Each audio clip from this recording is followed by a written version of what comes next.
bagaimana mentautkan masa lampau dengan masa kini dan masa depan. Kekayaan kultur kita yang luar biasa ini itu menjadi kesempatan, menjadi peluang besar, tapi juga menjadi kendala yang sangat besar. Cuma tantangannya, tradisi itu jangan sampai kehilangan identitasnya. Nah, artinya perkaranya adalah identitas itu bukan berhala. Identitas itu akan terus bergerak, menjawab tantangan zamannya. Pemahaman lama orang tentang Dewan Kesenian dan Kebudayaan itu adalah lembaga eksekusi yang membuat program. Nah, itu selalu dipahaminya gitu. Proyek lah. Akhirnya jadi ribut kan. Di mana ada Dewan Kebudayaan, di mana ada Dewan Kesenian, Dewan Kebudayaan itu selalu terjadi keributan.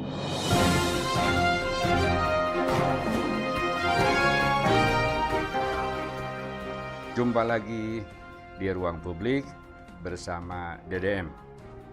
Pada kali ini saya khusus mengundang seorang seniman, budayawan, Ahda Imron. Kenapa saya berani menyebut seniman dan budayawan? Karena dia pekerja seni, ya budayawan. Dalam pengertian, dia penulis puisi, dia juga penulis skenario, dia juga sehari-harinya sering diskusi. Kalau nggak diskusi, nangis dia. Inilah Ahda Imron. Halo Kang, apa kabar? Baik. Nah, karena Anda budayawan, saya mau tanya itu soal apa yang Anda bayangkan tentang Indonesia dari sudut kebudayaan. Wah, ini pertanyaan. Imagine Indonesia gitu. Ini pertanyaan berat kan? Gitu ya. Ini pertanyaan berat dan sudah lama diperdebatkan dan jawabannya banyak versi. Tapi saya mau ralat satu hal. Saya lebih suka disebut penulis saja. Penulis ketimbang sebagai budayawan. Karena saya kira saya belum terlalu tua untuk disebut budayawan. Oh gitu. Kalau budayawan itu biasanya sudah sepuh. Sudah 60 ke atas. Gitu loh Kang. Jadi saya lebih sebut penulis, saya seniman saja. Oke, balik ke pertanyaan tadi. Apa yang kita bayangkan tentang imagine Indonesia ya Kang, tentang idealisasi kebudayaan Indonesia. Ini pertanyaan yang panjang seumur perdebatan sejak polemik kebudayaan Indonesia tahun 30-an ini selalu dipertanyakan. Lalu kemudian dalam konstitusi kita pernah masuk juga pikiran-pikiran Ki Hajar Dewantara. Ada takdir Ali Sabana, takdir Ali Sabana, segala macam perdebatan antara Timur dan Barat. Arjuna dan Faust, macam-macam lah perdebatan itu, sampai kemudian dalam konstitusi kita pernah masuk pikiran dari Ki Hajar Dewantara bahwa kebudayaan nasional Indonesia adalah puncak-puncak kebudayaan daerah. Tapi itu pun juga menjadi polemik sekali, apa itu puncak-puncak kebudayaan, lalu apalagi dihubungkan dengan puncak kebudayaan daerah. Jangan-jangan kerajaan ya, jangan kerajaan, kan? Itu erat hubungannya dengan feodalistik lagi. Lalu apa yang disebut puncak kebudayaan? Apa berarti ada pinggirannya dong, ada tebingnya? Bagaimana menandai sebuah puncak? Nah, kebudayaan. Tapi kemudian ya karena Kang Deddy pernah jadi anggota DPR gitu kan, ya saya supaya agak terkesan diskusi ini serius dan akademis gitu ya, saya akan juga misalnya dimulai dari pasal 32 ayat 1 misalnya Undang-Undang Dasar 45, konstitusi kita menyebut bahwa negara memajukan kebudayaan nasional Indonesia di tengah peradaban dunia dengan menjamin kebebasan masyarakatnya memelihara dan merawat nilai-nilai budayanya. Nah, ini saya kira menarik. Ini kalau kita mau mengambil berangkat dari ini kan musim-musim pilpres ya Kang, ya kita konstitusian lah gitu ya. Jadi kalau dari konstitusi ini landasannya. Nah, landasan ini menarik karena seakan-akan mencoba melegitimasi apa yang kita maknai sebagai keindonesiaan. Ya. Keindonesiaan saya melihatnya dari bahwa keindonesiaan itu dibangun dari Indonesia sebagai geopolitik, seperti disebut Soekarno. Geopolitik itu menyangkut batas-batas geografi, administrasi politik dan segala itu Indonesia sebagai geopolitik. Tapi keindonesiaan juga sebenarnya ada sebuah geokultural. Nah, itu maksud nilai-nilai budayanya. Nah, nilai-nilai budayanya itu berkorelasi dengan apa yang dimaksud dengan bahwa keindonesiaan itu adalah sebuah geokultural, bukan hanya sebagai geopolitik. Ada barat, ada timur juga di situ. Geokultural itu masuk ke nanti ke budaya-budaya nilai daerah. Nah, sesungguhnya Indonesia atau keindonesiaan sebagai geokultural inilah yang membentuk imajinasi kita tentang Indonesia. Apa yang kita bayangkan tentang Indonesia itu adalah lahir dari komunitas-komunitas kultural yang membayangkan sebuah Indonesia yang kemudian dibentuk oleh geopolitik. Nah, itulah kalau kita menyebut tentang imagine Indonesia yang kita bayangkan, kebudayaan Indonesia yang kita bayangkan. Lalu secara lebih spesifik apa kira-kira bayangan Anda tuh, misalnya manusia Indonesia itu rasional, manusia Indonesia itu terbuka, manusia Indonesia itu anti korupsi misalnya. Iya. Secara konkret gitu ya, kan tadi kan abstrak ya. Iya, secara konkret keindonesiaan setiap orang itu mendasar pada lokalitasnya, ya, lokalitas kulturnya, ya, keberagamannya, inklusivitasnya. Nah, keindonesiaan berarti berangkat dari inklusivitas, inklusif. Dia terbuka kepada keberbagaian, dia terbuka kepada kemungkinan bernegosiasi dengan yang lian, gitu loh kan. Ya, dia tidak cupet, dia tidak tertutup. Nah, tapi bukan berarti juga dia melepas identitasnya begitu saja. Tapi bagaimana identitas itu tidak menjadi beban, melainkan menjadi daya tawar negosiasi dengan identitas yang lian, dan mereka saling memperkaya.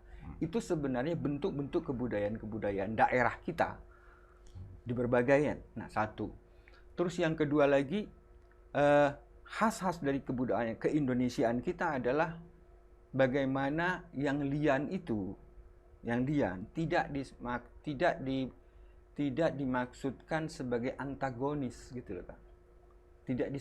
Tidak dipahami sebagai antagonis, tapi sebagai kawan untuk melakukan disebut tradisi. Kalau kita berangkat tradisi sebagai trader, tukar menukar. Ya, tukar menukar. Nah, jadi saling memaknai masing-masing. Itu yang inklusivitas. Ya, kalau hibrid ya, gitu. Orang Indonesia terbuka, kemudian toleran, lalu dia mengadopsi kebudayaan asing lain gitu. Nah, itu apakah itu bagian yang diimajinasikan? Ya, itulah yang diimajinasikan tentang keindonesiaan sesungguhnya. Sesuatu yang terbuka. Artinya dia selalu, tadi Akang bilang pendidikan, rasional. Ini yang kenapa ya kebudayaan itu harus rasional. Karena itu tempatnya pendidikan dan kebudayaan kan. Karena kebudayaan itu dibangun sebagai suatu proses yang rasional. Karena tidak ada kebudayaan yang tetap. Kebudayaan itu akan terus berproses. Ya, kan ada dua pandangan tentang budaya ya. Kebudayaan yang dianggap tetap, statis gitu, estetis, esoteris gitu. Itu kebudayaan sebagai benda, tapi ada juga pemahaman kebudayaan sebagai kerja, proses aktualisasi, sintesis, gitu kan, dialektikanya, ada hibrid segala macam. Ya, kebudayaan itu kan kata kerja ya. Kebudayaan itu kata kerja. Nilai itu terus bergerak. Dia akan terus bergerak seperti tadi kita katakan, saling bernegosiasi dengan yang datang. Pada masa Sriwijaya, pada masa Majapahit, negosiasi itu mungkin muncul dari para pedagang-pedagang, ya kan? Para pedagang-pedagang antar benua, Cina, Portugis dan lain-lain. Sekarang negosiasi itu berlangsung dengan cepat. Kita bernegosiasi dengan bentuk-bentuk perangkat-perangkat yang ada di sini. Kita bernegosiasi dengan ruang-ruang lian di benua sana, dan itu dengan cepat harus terjadi. Nah, negosiasi itu memerlukan keseimbangan, kesetaraan, ya kan? Kalau tidak setara, ada yang dihegemoni.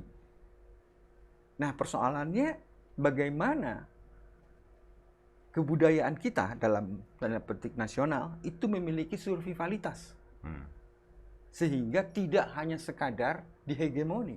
Karena bagaimanapun juga dalam bentuk-bentuk state negara dalam politik global modern, kebudayaan itu adalah juga perang simbol.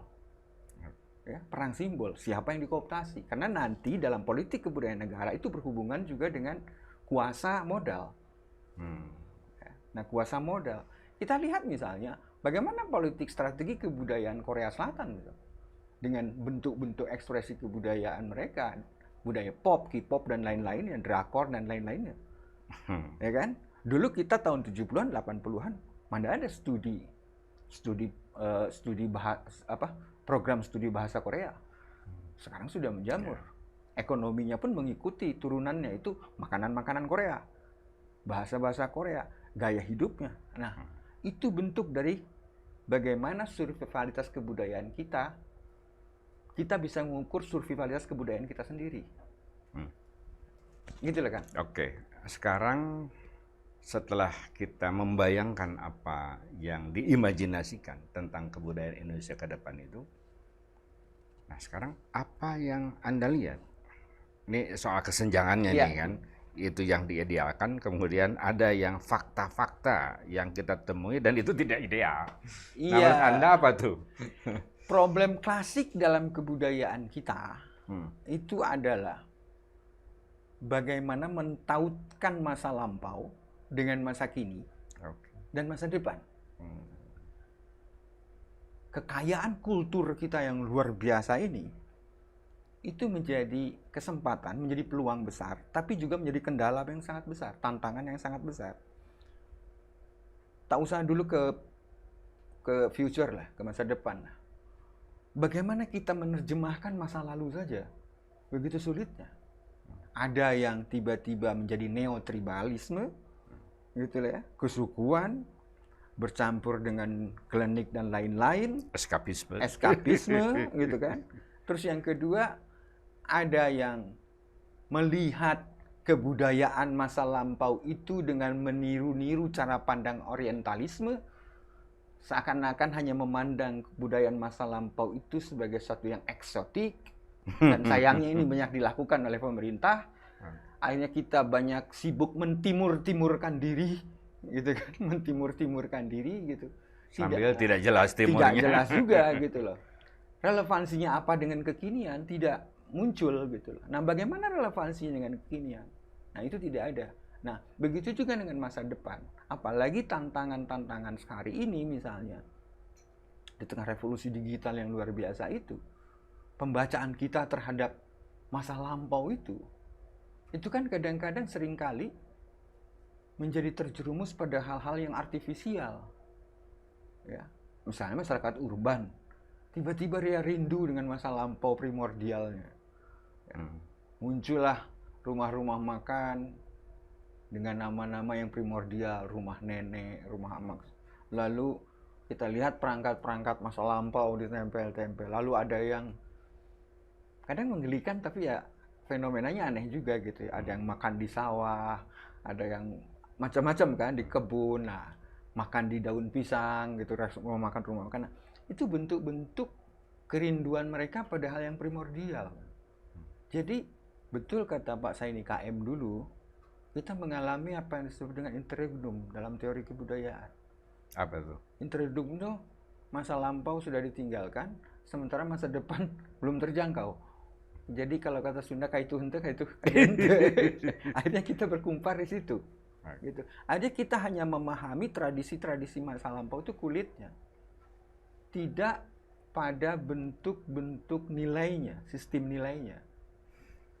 Ada mungkin persoalan lain tentang pemahaman atas tradisi. Nah, apakah tradisi itu dianggap sebagai sesuatu yang lama, yang ancient gitu ya, tetap, mulia gitu, statis gitu, atau tradisi itu dipandang sebagai sebuah proses antara mempersambungkan yang lama dengan yang baru. Jadi proses panjang gitu ya, dan itu bagian dari tradisi gitu, proses dari yang lama menuju ke yang baru, katakanlah modernisasi misalnya. Anda melihatnya seperti apa? Iya, seperti itu, Kang. Jadi memang kita harus akui ada semacam kegagapan kita dalam memahami tradisi, gitu loh. Memahami tradisi ini nanti berhubungan dengan identitas, berhubungan dengan kesejarahan, berhubungan dengan mitos. Itu yang terjadi kan. Tautan-tautannya ke sana. Nah, pemahaman kita tentang tradisi selalu menganggap bahwa tradisi itu tetap. Padahal tradisi itu terus bekerja. Kalau kata pinjam apa yang disebutkan oleh dalang almarhum Asep Sunandar Sunaria dulu gitu ya. Tradisi itu emang gelan maneh gitu, kendangan maneh gitu. Jadi artinya memang harus penari itu harus mengikuti kendang, irama kendang. Nah, tradisi pun harus mengikuti zaman, konteks perubahan yang terjadi pada masyarakatnya. Cuma tantangannya, tradisi itu jangan sampai kehilangan identitasnya. Nah, artinya perkaranya adalah identitas itu bukan berhala. Identitas itu akan terus bergerak, menjawab tantangan zamannya. Itu disebut tradisi. Nah, persoalannya kita, ada masyarakat yang melihat tradisi itu memang harus kayak dulu, tapi tanpa membaca makna di balik tradisi itu. Pesan dari tradisi itu apa gitu. Nah, itu yang tidak terbaca. Akhirnya apa? Akhirnya tradisi itu hanya jadi rutinitas, Kang. Dan dimutlakan. Dan dimutlakan, tapi nilainya tidak ada, relevansinya dengan konteks kekinian, dengan masyarakat kontemporer yang konsumtif, enggak ada. Gitu. Dia hanya jadi rutinitas, hanya syarat ada saja. Tapi apa makna di dalamnya, pesannya tidak. Kan leluhur kita tidak semata-mata membuat itu menjadi tradisi. Ayo orang tradisikan, iya enggak juga kan. Itu ada nilai, ada gagasannya, ada pesannya di situ. Nah, ada simbol-simbolnya di balik itu. Nah, pembacaan terhadap itu yang memang tidak pernah dilakukan, tidak pernah ada atau tidak pernah dalam dilakukannya. Jadi memang tradisi, bahwa perubahan tradisi itu memang berubah. Ya. Tradisi itu bisa saja bentuknya yang berubah, tapi maknanya tetap. Apakah kekeliruan atau ketidaktepatan membaca tradisi ya, itu akibat politik kebudayaan pemerintah? Ya, itu tadi Kang. Pertama tadi, karena politik kebudayaan atau kebijakan-kebijakan pembangunan kebudayaan kita itu cenderung melihat tradisi atau kebudayaan daerah itu seperti kaum orientalis. Gimana tuh? Ya seperti hanya keelokannya, kamonesan nah wungkul, tari merak, misalnya upacara adat harus dipertahankan. Iya, gitu kan. Gitu, Itu ya. hanya seremonial. Jadi seremonial yang mutlak ada, ngamumule atas nama ngamumule budaya tradisi. Tapi bagaimana pembacaan terhadap itu? Apa simbol di balik itu sebenarnya? Gagasan ide-ide kultur, ide-ide manusiawi apa yang dibaca? Tidak ada. Jadi eksotisme menjadi sesuatu yang penting, sibuk. Urang teh ciciren budaya urang bukan itu ya. Jadi tapi mereka hidup di kota gitu loh. Ya, hidup di kota. Jadi pandangan-pandangan eksotis seperti ini, pandangan-pandangan eksotis seperti ini kan pandangan-pandangan kaum orientalis dulu dalam melihat timur. Nah, ini yang terjadi. Terus dalam pendidikan kita juga begitu. Akhirnya kayak ungkapan-ungkapan kita harus hati-hati dari ancaman budaya asing segala macam gitu ya. Budaya yang asing itu dianggap antagonis gitu loh. Nah, dalam kebijakan-kebijakan politik pemerintah maupun para pembesar-pembesar itu selalu terjadi seperti itu. Akhirnya pemahaman kita tentang tradisi hanya rutinitas tapi tidak memahaminya. Bukan hanya dalam kesenian lah, ya. Tradisi mudik misalnya. Ya. Itu kan simbol tradisi dari mudik, dari Jawa. Mudik kembali ke asal, kepada leluhur. Artinya kita ngecas identitas kita dengan ke kampung halaman lagi kan. Sebenarnya itu tradisi mudik itu kan. Cuma tradisi mudik itu hanya dijalankan umumnya sebagai perjalanan, ya kita bisa melihatnya dari banyak segi ya, tapi hanya sebagai keharusan, semata-mata keharusan. Kecasannya itu apa ada atau tidak gitu. Oke. Nah itu loh kan. Nah kalau mengamati tadi roadmap atau katakanlah perubahan undang-undang tentang kebudayaan, artinya kan sudah relatif on the right track. Ya. pemerintah itu ya, gitu. Nah, apakah perubahan visi tentang kebudayaan yang tidak lagi memandang puncak-puncak kebudayaan daerah itu sebagai sesuatu yang mulia itu sudah mulai terasa gitu. Geliatnya itu mulai dari pusat daerah sampai ke kampung-kampung. Ya, sebenarnya kalau bicara tentang pembangunan kebudayaan pembangunan kebudayaan selama beberapa 5 tahun inilah ya mungkin itu lebih menggembirakan kan dibanding beberapa dekade sebelumnya. Misalnya dengan terbitnya Undang-Undang Pemajuan Kebudayaan. Ya. Yang ini mendasar pada pasal 32 ayat 1 tadi. Jadi negara memajukan kebudayaan maka terbitlah dulu itu kan idenya melakukan undang-undang kebudayaan. Tapi masa undang-undang ada kebudayaannya sih? Nah, itu banyak keberatan itu akhirnya disebutlah Undang-Undang Pemajuan Kebudayaan. Nah, Undang-Undang Pemajuan Kebudayaan ini terdiri dari 10. Ini Undang-Undang nomor 5 tahun 2017 ya. Saya jadi hafal ya nomor. Kayak anggota dewan ya. Ini mantan nih calon. Jadi Undang-Undang nomor 5 tahun 2017 ini mencakup sebenarnya semangat undang-undang ini lebih kepada partisipasi, Kang. Ya, partisipasi dan itu sebenarnya lebih ditujukan kebanyakannya kepada pemerintah daerah. Ya, lebih tekanannya itu kepada pemerintah daerah. Satu, terus yang kedua semangat undang-undang ini adalah partisipatif masyarakat. Nah, undang-undang ini mencakup 10 unsur kebudayaan. Ada manuskrip, adat istiadat, pengetahuan tradisional, olahraga tradisional, ada 10 unsur-unsur kebudayaan. Nah, itu sebetulnya sudah ideal menurut saya. Ya, satu produk undang-undang yang ideal. Itu kan titik beratnya kan partisipasi masyarakat. Ya.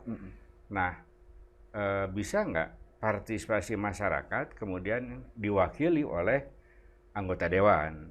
Sampai kemudian kalau di Provinsi Jawa Barat itu pernah membuat Dewan Kebudayaan di DPRD Jawa Barat itu. Ya, nah dalam Undang-Undang Pemajuan Kebudayaan lalu ditegaskan dalam Permendagri, saya hafal banget. Permendagri itu ada memang bahwa ada satu poin, saya lupa pasalnya, bahwa pemerintah daerah berkewajiban memfasilitasi partisipasi masyarakat, dalam hal ini komunitas seni budaya. Maka bermunculanlah dalam Permendagri itu sendiri, pertama dalam undang-undang sendiri tidak disebutkan pembentukan Dewan Kebudayaan atau Dewan Kesenian. Tidak diharuskan, tidak disebutkan. Enggak, kalau itu tadi pemerintah memfasilitasi kan memang dari dulu juga sudah ada di Sputbar. Iya kan? Itu upaya untuk menampung, memfasilitasi aksi-aksi kebudayaan dari masyarakat. Nah, tapi juga ada misalnya DPRD menginisiatifi atau pemerintah daerah, gubernur bikin Dewan Kebudayaan. Nah, Anda melihat seberapa jauh manfaat dan kontribusinya terhadap dinamika kebudayaan setempat misalnya? Kalau ya tadi saya katakan kalau berhubungan dengan Undang-Undang Pemajuan Kebudayaan oleh Permendagri, ada satu hal di setiap daerah itu ini dalam untuk membentuk satu strategi nasional, strategi kebudayaan nasional, ada yang disebut dengan PPKD. Pokok-pokok kebudayaan daerah. Itu saya sampai hafal, Kang. Pokok-pokok kebudayaan daerah itu dikeluarkan oleh kota kabupaten. Nah, dalam penyusunan PPKD ini, stakeholder dan lain-lain diundang, termasuk juga diantaranya staf ahli dan komunitas-komunitas yang disebut dengan Dewan Kebudayaan dan Dewan Kesenian tadi. Nah, dia sebetulnya menyusun pokok-pokok pikiran kebudayaan daerah. Kebijakan-kebijakan di Spurbar atau di Dinas Kebudayaan terkait kota, kabupaten, dan provinsi itu harus berdasarkan PPKD yang disusun oleh partisipasi masyarakat, termasuk itu teorinya ya. Itu teorinya. Nah, sekarang pemerintah misalnya Jawa Barat atau kota misalnya Bandung itu sudah mengimplementasikan itu. Sudah beberapa, sepengetahuan saya ya. Nah, cuma yang menjadi kegelian saya, ya, ini kemudian mengikuti yang bukan fenomena yang lama dengan pembentukan dewan-dewan kebudayaan di mana-mana. Lalu meskipun di situ tidak disebutkan bentuk lembaganya adalah dewan kebudayaan atau dewan kesenian, berbondong-bondonglah berbagai kota dan kabupaten pemerintahnya untuk membuat dewan kesenian dan dewan kebudayaan. Bekasi, Kabupaten Bandung, banyak sekali tiba-tiba. Lalu saya geli-geli sendiri aja gitu. Nah, persoalannya kemudian bukan hanya pada persoalan di tingkat birokrasi, tapi juga sebetulnya juga di tingkat komunitas-komunitas seni budaya itu sendiri. Kenapa itu jadi persoalan? Artinya komunitas-komunitas kebudayaan sendiri tidak berbudaya gitu. Persoalannya gini kan, seperti dulu pemahaman lama orang tentang Dewan Kesenian dan Kebudayaan itu adalah lembaga eksekusi yang membuat program. Nah, itu selalu dipahaminya gitu. Proyek lah. Akhirnya jadi ribut kan. Di mana ada Dewan Kebudayaan, di mana ada Dewan Kesenian, Dewan Kebudayaan itu selalu terjadi keributan. Karena ya seperti Kang Mehmet bilang, masalah orang yang tidak bisa diatur itu 3 kan. Wartawan, orang gila, dan seniman. Nah, dalam kebudayaan itu, dalam dewan-dewan kebudayaan, organisasi kebudayaan itu pun selalu terjadi keributan juga. Nah, itu juga problem salah satunya. Jadi tetap saja sampai sekarang saya melihat gitu ya, tidak ada batas, belum efisien, belum efektif banget itu tuh pembentukan dewan-dewan kebudayaan. Terakhir nih, apa yang Anda ingin sampaikan kepada para aktor ya kebudayaan, masyarakat dan pemerintah daerah atau termasuk pemerintah pusat? Ya, masalahnya sebenarnya bagaimana kebudayaan bisa menjadi semacam bukan hanya tolak ukur, tapi juga bisa menjadi roh dalam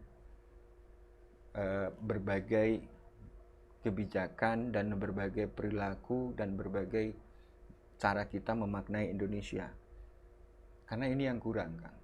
Ya, karena saya melihat bagaimana persoalan-persoalan kebudayaan itu kerap kali, misalnya dalam lakunya, dalam laku praktiknya nih Kang ya. Kalau dalam kebijakannya seperti saya sudah sebutkan tadi, itu menjadi lebih baik kebijakan-kebijakan politik.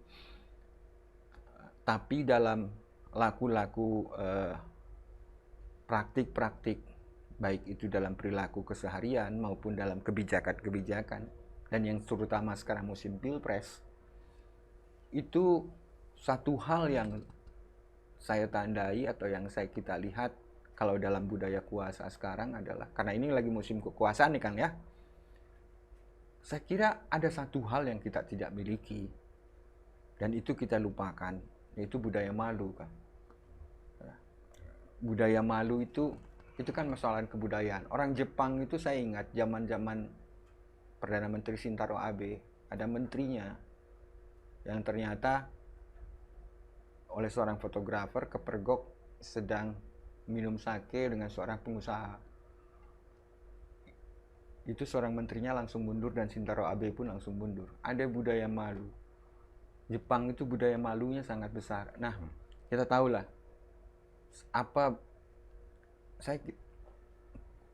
sulit membayangkan sebuah demokrasi, sebuah negara demokrasi dibangun tanpa budaya malu. Itu yang kita lihat.